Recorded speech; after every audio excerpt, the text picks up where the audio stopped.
प्यारे बच्चों, आज हम आपकी पाठ्य पुस्तक रिमझिम का चैप्टर 8 वाली पोयम कौन को पढ़ेंगे। ठीक है, तो इसमें सबसे पहले मैं आपको पढ़ाता जाऊंगा और साथ साथ इसकी एक्सप्लेनेशन भी मैं करता जाऊंगा। ठीक है। किसने बटन हमारे कुत्ते, किसने स्याही को बिखराया। आप देख रहे हैं कि इसमें एक वर्ड आया है स्याही, ये वाला वर्ड स्याही। अब स्याही क्या होता है? स्याही को इंग्लिश में बोलते हैं इंक, INK, इंक।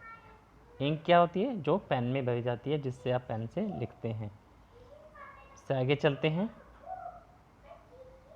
कौन चट कर गया दुबक कर, घर भर में अनाज बिखराया।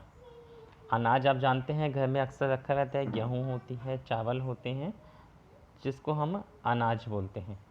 तो वो पूछ रहा है पोयम में लेखक कि कौन चट कर गया दुबक कर, घर भर में अनाज बिखराया। उससे आगे चलते हैं। दोना खाली रखा रह गया, कौन ले गया उठा मिठाई। अब ये वर्ड आ रहा है दोना। ये दोना क्या होता है? आपने देखा होगा कि अक्सर मंदिर में प्रसाद वगैरह जब मिलता है तो पत्तों से बना हुआ एक कटोरा दिया जाता है, जिसको हम दोना बोलते हैं। ठीक है। और उसमें मिठाई रखी थी और वो पूछ रहा है राइटर आपसे कि उस मिठाई को कौन उठाकर ले गए। इसमें कहा है दो टुकड़े तस्वीर हो गई, दो टुकड़े तस्वीर हो गई। अब ये तस्वीर जो होता है वो आपने देखा होगा, कुछ पिक्चर्स जो होती हैं फ्रेम में टंगी हुई घर में रहती हैं या टेबल पे भी रख देते हैं फ़ोटो फ्रेम। उसमें जो फ़ोटो लगी रहती है, चित्र लगा रहता है, उसको हम तस्वीर बोलते हैं। तो पूछ रहे हैं कि दो टुकड़े तस्वीर हो गई, ये किसने किया? कि एक तस्वीर थी जो टूट गई होगी, उसको दो टुकड़े किसने कर दिए। किसने रस्सी काट बही। रस्सी आप सभी जानते हैं कि जिस पे कपड़े सुखाते हैं उसे रस्सी कहते हैं। ठीक है। उसमें एक वर्ड आ रहा है बाही। बाही का मतलब है कि अगर रस्सी कट जाती है, कटने के बाद उस पर अगर कोई चीज़ सामान टंगा हो तो वो गिर जाता है, तब उसको हम बोलते हैं एक जगह से दूसरी जगह को बहना, तो यानी कि बाही उसको बोलेंगे। ठीक है। उसके बाद इसमें आ रहा है कभी कुतर जाता है चप्पल, कभी कुतर जाता है जूता। यानी कोई है ऐसा कोई घर में जो कभी चप्पल को कुतर जाता है। चप्पल आप जानते हैं स्लीपर होते हैं जो आप पैरों में डालते हैं, और ये जो जूता है वो शूज़ होता है जो आप पैरों में डालते हैं। तो उसको कोई काट गया है। ठीक है। उसके बाद बोल रहा है कभी खलीता पर बनाती, अनजाने पैसा गिर जाता। इसमें जो ये वर्ड आ रहा है खलीता, खलीता होता है थैली जो पैसे रखने के काम आती है, उस थैली को हम खलीता बोलते हैं।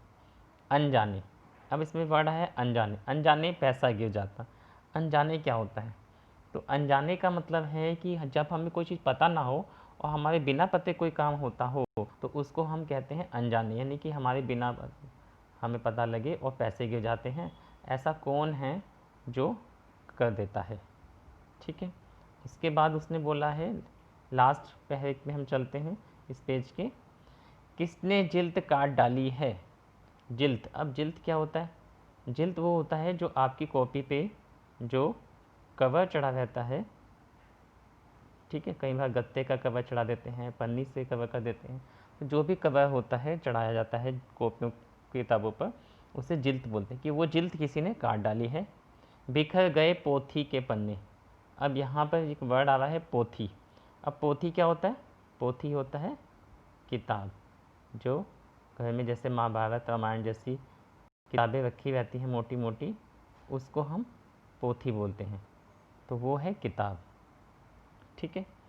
तो पोथी होगी किताब। रोज टांगता धो धो कर मैं, कौन उठा ले जाता छन्ने। वो कह रहा है कि मैं रोज़ धो धो कर डालता हूँ, क्या डालता हूँ? छन्ने, और उसे कोई उठा कर ले जाता है। तो आपको पता होगा जो रोटी को ढकने के जो कपड़े होते हैं, रोटी के कपड़े, ठीक है, उसको हम बोलते हैं छन्ने। रोटी के कपड़े, उनको बोला जाता है छन्ने। तो उसको मैं धो धो कर डालता हूँ, लेकिन उसको कोई उठाकर ले जाता है। अब आगे वो बोल रहे हैं कुतर कुतर कर कागज सारे, कि कागज थे और उसको किसी ने कुतर दिया है, छोटे छोटे उसके पीस कर दिए हैं। रद्दी से घर को भर जाता है। रद्दी क्या होती है?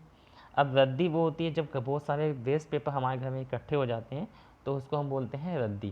तो उससे उस घर को सबको भर दिया है। कौन कबाड़ी है जो कूड़ा, कि घर में कोई ऐसा कबाड़ी है जो दुनिया भर का घर भर जाता है, जिसने कूड़े से दुनिया भर का घर हमारे घर में भर दिया है। कबाड़ी वो होता है बेटा जो हमारे घर से जो पुराना सामान, लोहा, टीन, रद्दी, अखबार और इस तरह की चीज़ें ले जाता है, बदले में पैसे देता है, उसे हम कबाड़ी बोलते हैं। ठीक है। वो कह रहा है कौन रात भर गड़बड़ करता, कि रात में कोई ऐसा है जो गड़बड़ करता रहता है, हमें नहीं देता है सोने, और हमें सोने भी नहीं देता है। खुर खुर करता इधर उधर, और उसकी खुरचने की कुछ ना कुछ आवाज़ें जो है ना घर में आती रहती हैं। और ढूंढा करता छिप छिप कोने, और उसे अगर हम ढूंढते हैं तो वो कभी कहीं किसी कोने में छिप जाता है और कभी किसी कोने में छिप जाता है। फिर क्या कह रहे हैं? रात भर जगता रहता, कि हम तो सो जाते हैं लेकिन वो ऐसा है कि वो नहीं सोता है। खुर खुर इधर उधर है धाता। अब इसमें वर्ड आ रहा है धाता। ये धाता क्या होता है? धाता का मतलब होता है दौड़ना।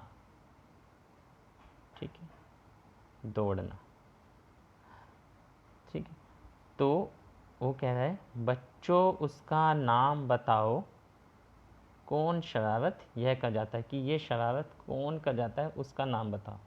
तो आप सबको पता है कि उसका नाम क्या है, कौन ऐसा होता है जो घर में काम करता है, उसका नाम है चूहा। ठीक है। और आप देख रहे हैं कि इस पोएम के जो लेखक हैं उनका नाम है सोहनलाल द्विवेदी जी, जिन्होंने ये बहुत अच्छी पोएम लिखी है। ठीक है।